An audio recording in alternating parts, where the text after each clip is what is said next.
kembali lagi dengan saya Muhammad Ridho Suwandi. Saya mau bertanya kepada 4 narasumber di sini. Di sini sudah ada 4 narasumber. Nah, namun saya belum tahu nih siapa nih namanya. Coba dong kasih tahu kalian tuh siapa. Ya, saya Cutna Sofaira, senang sekali mendapat undangan dari acara ini. Terima kasih Cut Naswa. Narasumber kedua dan ketiga ada siapa nih? Saya Vika Maida. Saya Muhammad Pandi Rifai. Oke, terima kasih kepada narasumber.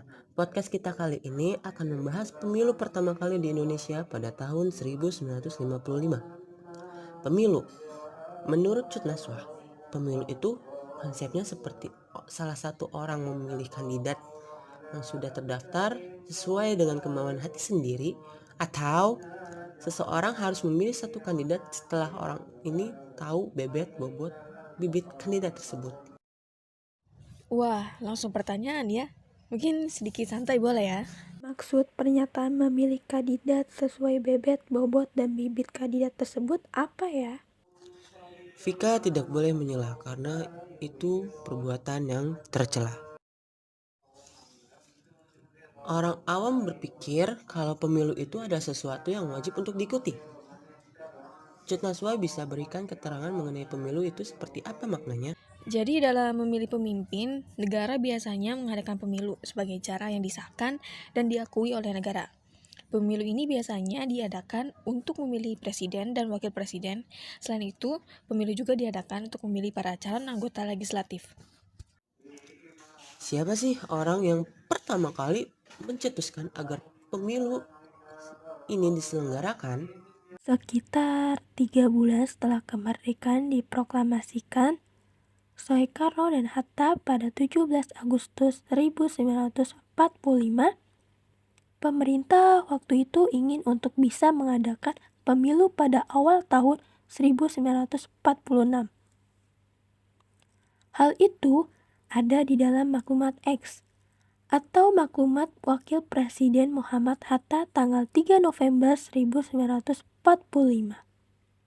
Maklumatnya berisi pemilu untuk memilih anggota DPR dan MPR akan dilakukan pada bulan Januari 1946. Kalau kemudian ternyata pemilu pertama tersebut baru terlaksana hampir 10 tahun setelah, kemudian tentu bukan tanpa sebab. Tetapi berbeda dengan tujuan yang dimaksud oleh maklumat X. Pemilu 1955 akhirnya dilakukan 2 kali. Awalnya ingin dilaksanakan pada tahun 1955.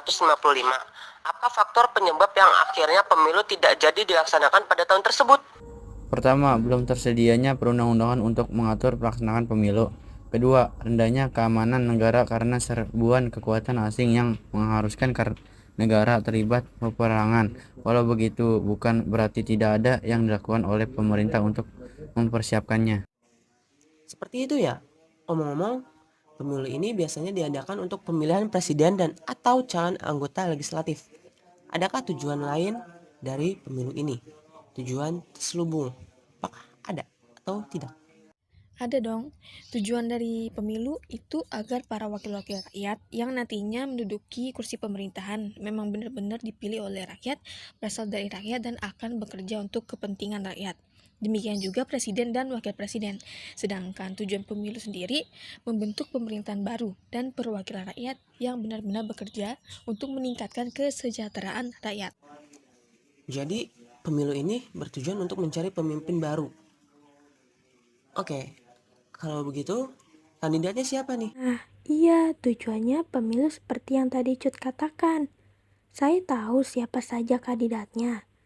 Ada Partai Nasional Indonesia (PNI), Majelis Syuro Muslimin Indonesia (Masyumi), Partai Nahdlatul Ulama (NU), Partai Komunis Indonesia (PKI), Partai Syarikat Islam Indonesia (PSII), R. Soetjono Prawiro Soedarso Perseorangan, dan lainnya. Terima kasih.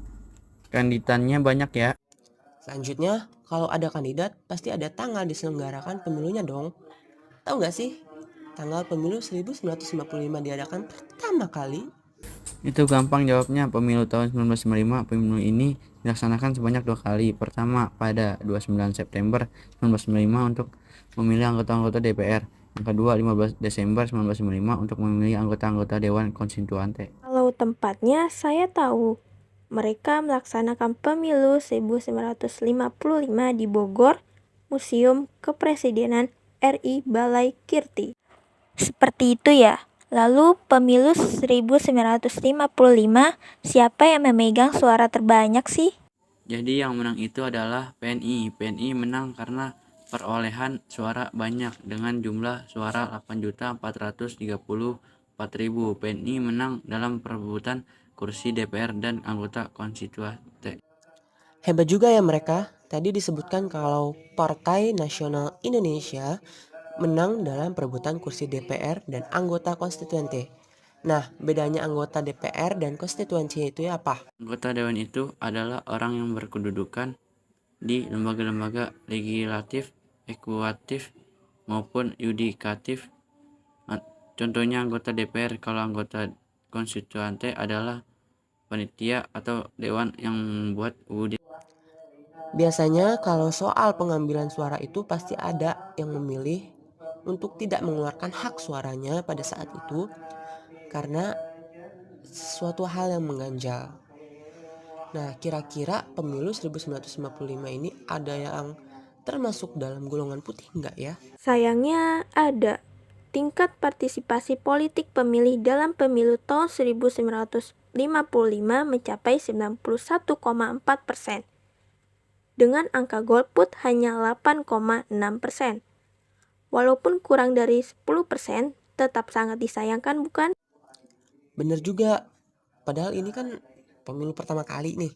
Sayang banget ada sejumlah orang yang memilih tidak berpartisipasi. Tapi proses berjalannya pemilu ini, apakah ada hambatan di dalam pelaksanaannya? Tentu aja ada, mulai dari penculikan sampai pembunuhan dan permasalahan-permasalahan lainnya.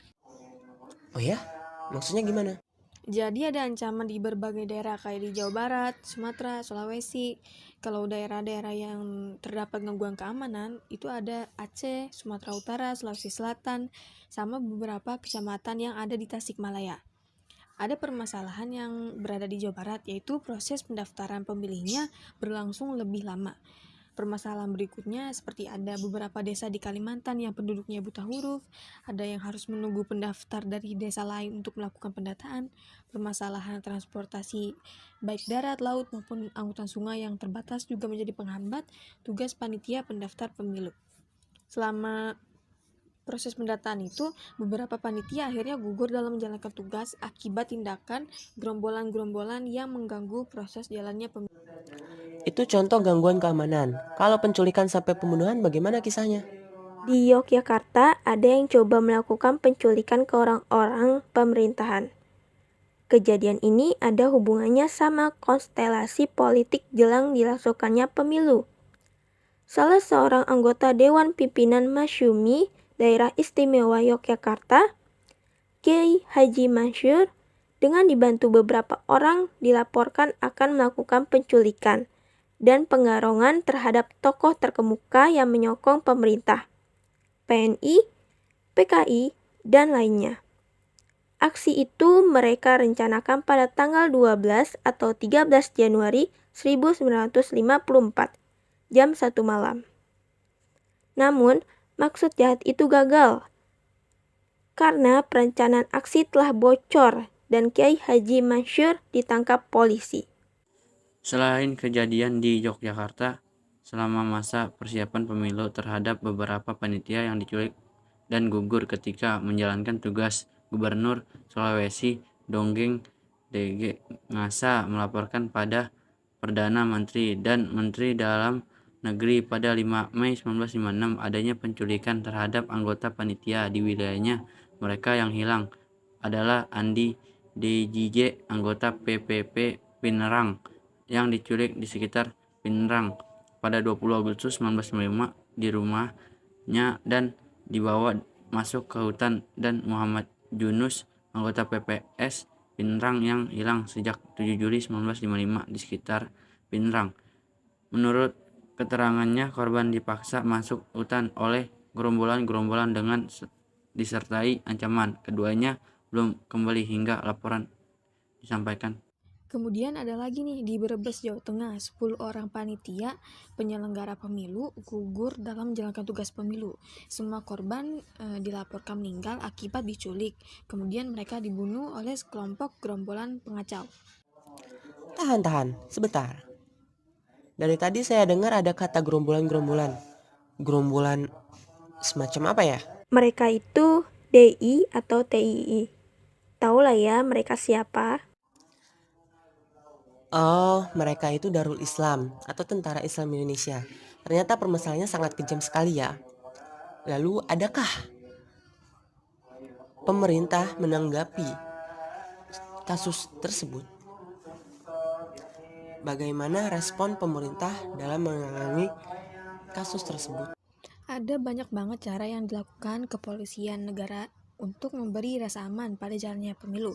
Salah satunya pihak kepolisian berupaya mengirimkan beberapa personilnya ke luar negeri untuk melakukan studi mengenai pengelolaan keamanan.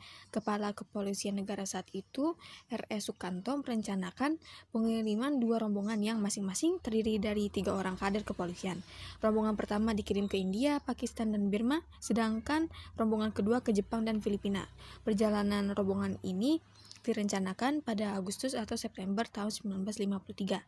Pengiriman rombongan juga perlu dilakukan supaya memberi pengetahuan dan pengalaman bagi personel kepolisian yang lain dalam mengatasi berbagai masalah keamanan yang akan dihadapi pada pemilu 1955 saat itu.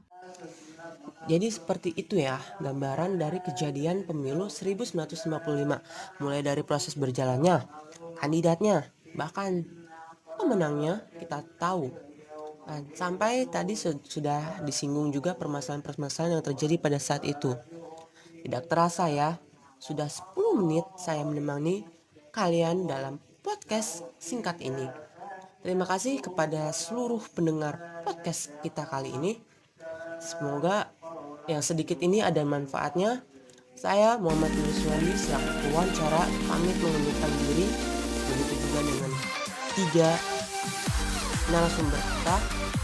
Terima kasih semuanya. Selamat siang. Sampai jumpa.